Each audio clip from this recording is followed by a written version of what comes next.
రాజమహేంద్రవరం నగరంలో ముంపు సమస్యల శాశ్వత పరిష్కారానికి ప్రణాళికాబద్ధంగా ముందుకు సాగుతున్నామని, అవసరమైన చోట్ల డ్రైనేజీ వ్యవస్థను బలోపేతం చేస్తూ వరద నీటి నిల్వలను నివారించే చర్యలను వేగవంతం చేస్తున్నామని రాజమహేంద్రవరం సిటీ ఎమ్మెల్యే ఆదిరెడ్డి శ్రీనివాస్ తెలిపారు. స్థానిక 38వ డివిజన్ పరిధిలోని లలితానగర్ చైతన్య ఆసుపత్రి సమీపంలో 4.50 లక్షల అంచనా వ్యయంతో నిర్మించనున్న 300 మిల్లీమీటర్ల సీసీ డ్రైన్ నిర్మాణ పనులకు రాజమహేంద్రవరం సిటీ ఎమ్మెల్యే ఆదిరెడ్డి శ్రీనివాస్ శంకుస్థాపన చేశారు.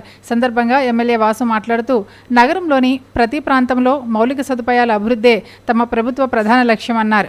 వర్షాకాలంలో ప్రజలు ఎదుర్కొంటున్న డ్రైనేజీ సమస్యలను శాశ్వతంగా పరిష్కరించేందుకు ప్రణాళికాబద్ధంగా పనులు చేపడుతున్నామని తెలిపారు. లలితానగర్ ప్రాంతంలో చాలా కాలంగా డ్రైనేజీ నీరు సక్రమంగా వెళ్లక ప్రజలు ఇబ్బందులు పడుతున్న నేపథ్యంలో స్థానిక ప్రజల విజ్ఞప్తి మేరకు ఈ సీసీ డ్రైన్ నిర్మాణానికి నిధులు మంజూరు చేసినట్లు చెప్పారు.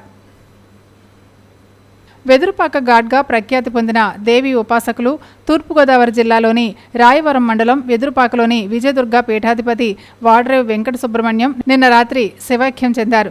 90 ఏళ్ల ఘాట్ 1936 జనవరి 19న జన్మించారు. 1972 ఆగస్టు 18న వెదురుపాకలో విజయదుర్గ పీఠాన్ని స్థాపించారు. 1989లో శృంగేరి పీఠాధిపతి చేతుల మీదుగా విజయదుర్గ అమ్మవారిని ఇక్కడ ప్రతిష్ఠించారు. సుమారు 54 సంవత్సరాల పాటు ఉభయ తెలుగు రాష్ట్రాలతో పాటు దేశ విదేశాల్లో తన ఆధ్యాత్మిక బోధనలతో భక్తులను ఆకట్టుకున్నారు. ఈ విషయం తెలుసుకున్న భక్తులు తీవ్ర ఆవేదనకు గురయ్యారు.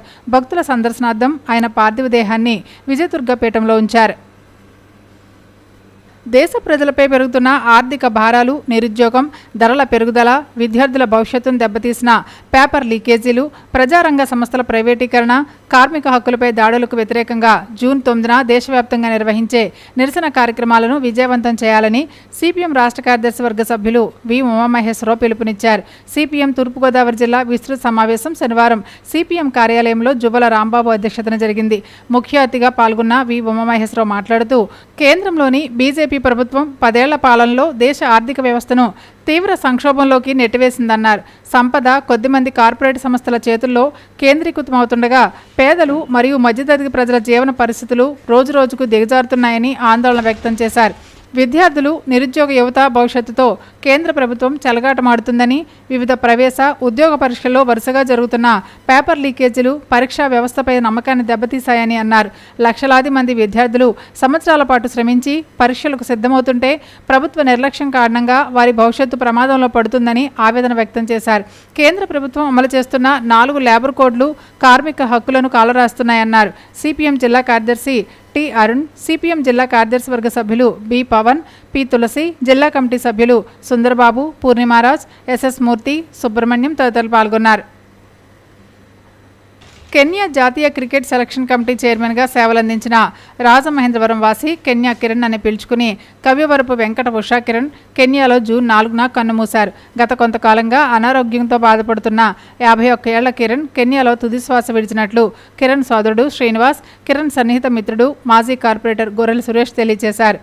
ఈ విషయం తెలిసిన వెంటనే వారు, వాసు కుటుంబ సభ్యులు హుటాహుటిన కెన్యా బయలుదేరి వెళ్లారు. కెన్యా కిరణ్కు భార్య కె గాయత్రి, 2 కుమారులు అమృత్, అంకిత్ ఉన్నారు. కెన్యా కిరణ్ రాజమహేంద్రవరంలోనే విద్యాభ్యాసం చేసి కళాశాల, యూనివర్సిటీ స్థాయిలో క్రికెట్ క్రీడాకారుడిగా పేరు పొందారు.